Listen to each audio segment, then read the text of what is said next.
Ay, ka-coffee, magandang araw po sa inyo, Luzon, Visayas at Mindanao. Ay, galit na galit si Sara Duterte si Inday Galit na galit, papano? Dinalaw po ng Embahada ng Pilipinas si Tatay Digong. Kayo naman nangungumusta lang.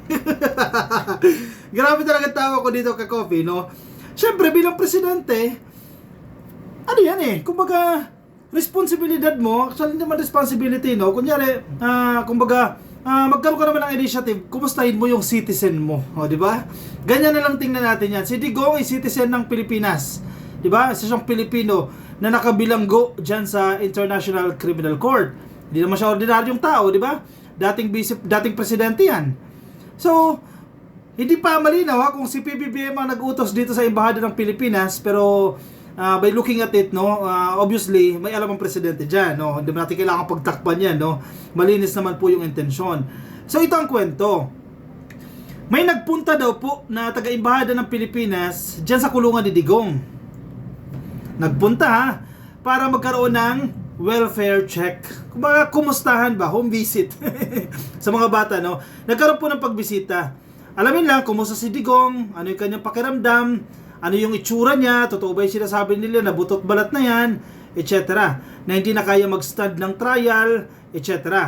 So yung report na yan, nakarating daw po sa presidente.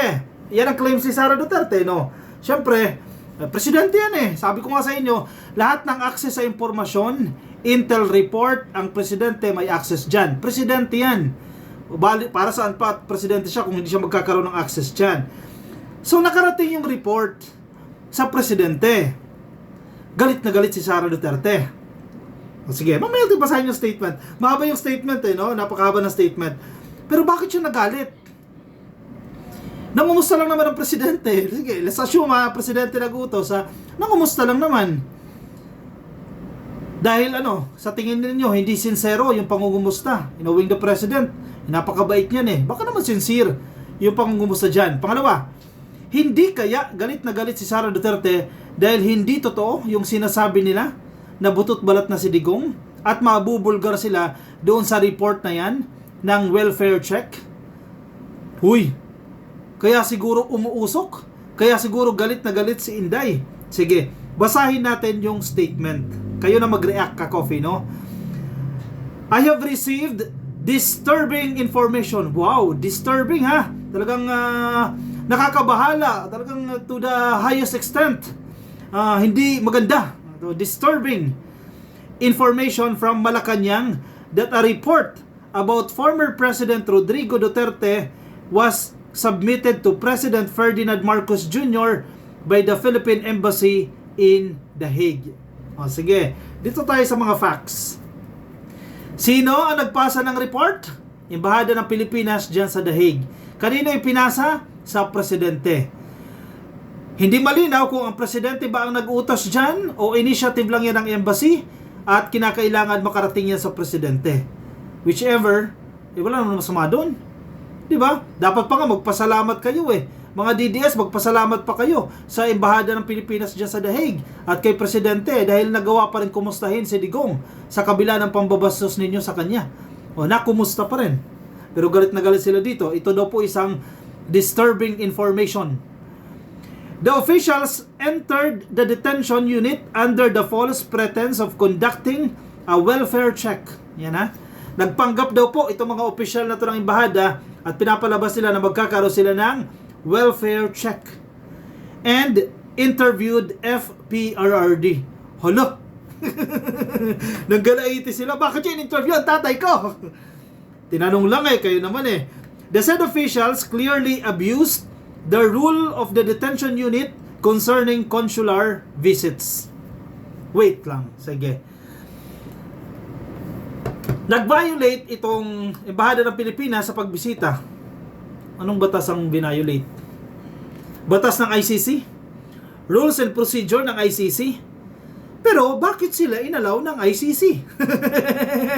Diba?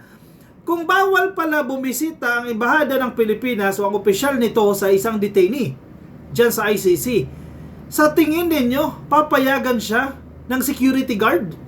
Inapakahigpit nga ng security dyan sa ICC.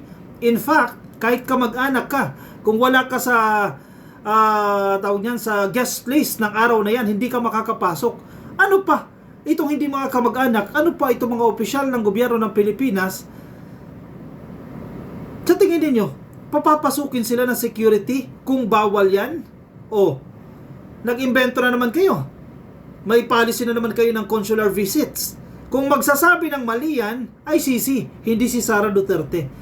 So malinaw dahil inalaw siyang makapasok, kung sino man yan o kung ilang tao man yan mula sa Embahada ng Pilipinas, malinaw na pwede. Walang violation. Inalaw ng ICC. Magalit kayo sa ICC. Bakit inalaw? Di ba? Bakit kayo kay PBBM magagalit? Bakit kayo sa Embahada magagalit? Ginagawa lang naman nila yung kanilang trabaho. Kung hindi bisitahin, anong isusumbat ninyo? O grabe naman yung Embahada ng Pilipinas, grabe naman si Marcos, kahit silipin man lang si Digong sa kanyang kulungan, wala man lang ginawa, Gusto niyo yan? Ayaw niyo rin yan, di ba? May ginawa ka, minasama ninyo. Wala kang ginawa, mamasamain ninyo. Di ba? Since the month of March, there has always been at least a family member or two that visit former President Duterte almost every day, precisely to guarantee his well-being and humane treatment. Okay, walang problema.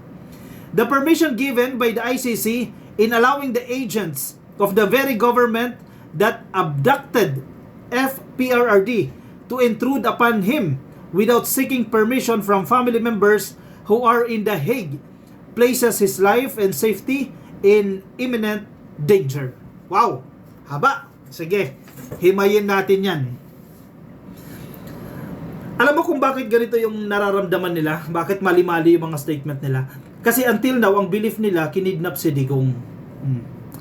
Diba? Inabduct daw po yan si Digong. Saan ka nakakita ng inabduct na naghanap ng kasama? Diba? Inabduct ba si Digong na tinanong pa yung asawa niya, yung common law wife niya, si Hanilet, sumama ka. Wala daw passport. Saan ka nakakita ng kinidnap na si Medjaldea kasama pa? Saan ka nakakita ng kinidnap na chillax-chillax pa siya doon sa higaan? Yan yung belief nila, kinidnap. Kaya mali daw po yan na inalaw ng ICC itong agent na ito ng gobyerno na papasukin dyan at interviewin si Digong na yan daw po ang nagkidnap sa kanya nang hindi nagpapaalam sa kanyang pamilya. Wow! Wow, wow, wow! So kailangan pala magpaalam, Madam Vice President. ICC pa ngayon na magpapaalam. Diba? Common sense. Uy, gising! Si Digong ay nakakulong. Ang jurisdiction niyan, ang ICC. Sila ang masusunod dyan. Not even the family. Not even the family members. Kahit vice-presidente ka pa dyan. Hindi magpapaalam sa iyo ang ICC kung sino ang ipapa-interview, ipapakausap dyan. Kasi nga, ang jurisdiction niyan, wala sa pamilya nyo. Nasa ICC. ICC ang may control dyan. Kay Digong. Listen. Gising. Bakit magpapaalam pa ang ICC sa pamilya? Basta, may pupunta dyan na agent galing sa gobyerno ng Pilipinas, kausapin si Tatay Digong. Seryoso kayo? Bilanggo si Digong. You have to accept the fact. Bilanggo siya. At ang may kontrol sa mga bilanggo ay ICC. Hindi ang pamilya. Kaya nga bilanggo yan Kasi kung pamilya yan, sana nasa bahay nila yan. At i-filter na kamag-anak kung sino yung gustong ipakausap sa tatay. Diba? Common sense. I hope nagigets nyo yung punto ko. Bakit kailangan magpaalam sa inyo?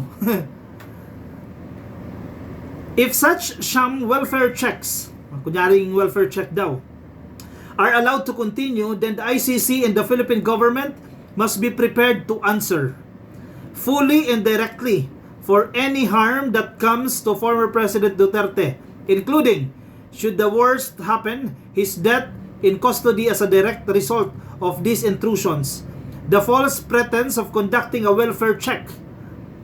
These are nothing but orders of President Marcos, disguised as consular functions, and we strongly object to such visits. FPRRD does not need you. Our family will take care of him. Inconsistencies. Una, tiyak na tiyak si Sara Duterte. Si Marcos daw po ang nag-utos niyan. Sabi pa niya, kung may nangyari kung namatay ang tatay ko, na nasa jurisdiction ninyo, kayong mananagot. Yan ang gusto niya palabasin dyan eh. Dahil doon sa intrusion na ginanap, sabi niya butot balat niya. Mahina na talaga. Sabi ninyo, hindi na kayang tumayo sa trial. In fact, kaya nga nasuspend yung trial eh. Tapos, bigla ngayon, parang pinapalabasin nyo, ang lakas-lakas pa ni Digong at posibleng mamatay yan o manghina yan dahil sa intrusion. Diba? Inconsistencies. Pangalawa, sabi ni Sara, no, our family will take care of him. FPRRD does not need you. Talaga ba? Usap muna kayo ni Kaufman. Kung hindi kailangan ng gobyerno ng Pilipinas, bakit si Kaufman nakikiusap sa gobyerno ng Pilipinas, sa admin ni PBBM? Bakit siya nakikiusap na kausapin siya? Kung hindi pala kailangan ng gobyerno, di ba? Humihingi nga kayo ng tulong, or sige, kahit hindi kayo, sige, si Kaufman, ng tulong sa gobyerno ng Pilipinas na maiuwi si Digong. Tapos sasabihin niyo, hindi niyo kailangan ang gobyerno. Ano yung joke? President Marcos should know that we have several overseas Filipinos around the world detained, distressed, abandoned, or neglected who have not had the benefit of a single welfare check from the Philippine government. They need you, but you have failed them. We Filipinos deserve better. O yun naman pala eh. Umaamin din kayo eh, na kailangan ng mga Pilipino natin na hindi nabibisita ng welfare check. Assuming walang welfare check. O maswerte kayo, nagkaroon ng welfare check dahil presidente yung tatay ninyo. Ganyan nyo tingnan sa bagay na yan. Di ba? Galit na galit kayo, binisita yung tatay ninyo. Dapat nga matuwa pa kayo, concern sa inyo. Sa dinami-dami ng Pilipino na hindi napapasyalan, yung tatay nyo napasyalan. Anyway, dating presidente naman yan, ayaw nyo pa yan. Yung iba nating kababayan, I don't think hindi sila napapasyalan. Kasi nungalingan yan. Pinapasyalan yan ng ating mga kawani ng embahada. Diba? Department of Migrant Workers, very active. Ang OWA, very active. Tapos sasabihin niyo hindi pinapasyalan. Gawa-gawa nyo lang yan. Inventong kwento nyo lang yan. Diba? Bakit kayo galit na galit na nakarating sa presidente ang report? Ayaw nyong malaman yung sitwasyon ni Digong, yung totoong sitwasyon ni Digong na tinatago ninyo sa taong bayan. Deserve yan ang malaman ng taong bayan. Diba, ng inyong followers, sige, wag na yung taong bayan, ng inyong mga DDS supporters. Deserve nilang malaman yan kumusta na si Tatay Digong. Dahil sila ay nakikipaglaban para kay Digong. O ano man lang, update nyo man lang. O sige, nasa presidente na yung report, o sana ilabas ni Attorney Claire. Lalong magalit yan si Inday Sara Duterte kapag inilabas ni Yusek Claire Castro yan sa kanyang press conference. Diba? Nanggagalaiti kayo dyan. Nangumusta lang naman ang presidente. Ayun yun nan, concerned sa inyo. Diba? Tingnan ko kung may sagot na si Yusek Claire kasi may press con bago tayo sumalang eh. Wait lang ha. Hanapin ko lang kung may sagot na kasi may press con kanina, nakita ko si Yusek Claire, may press con siya.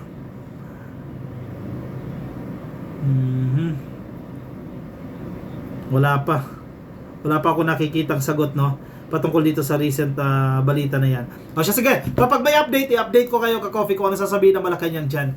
Anyway, ako ipansamantala muna magpapaalam sa inyo. Maraming salamat po sa mga tumutok, yung mga nasa Facebook. Make sure na kayo po ay naka-follow na, no. Please like and follow sa Facebook. Yung mga nasa YouTube, baka di pa kayo nakasubscribe, please subscribe. TikTok, subscribe na rin po kayo. At magkita-kita tayo ka-coffee sa akin susunod na videos. Para po sa inyo, bye-bye.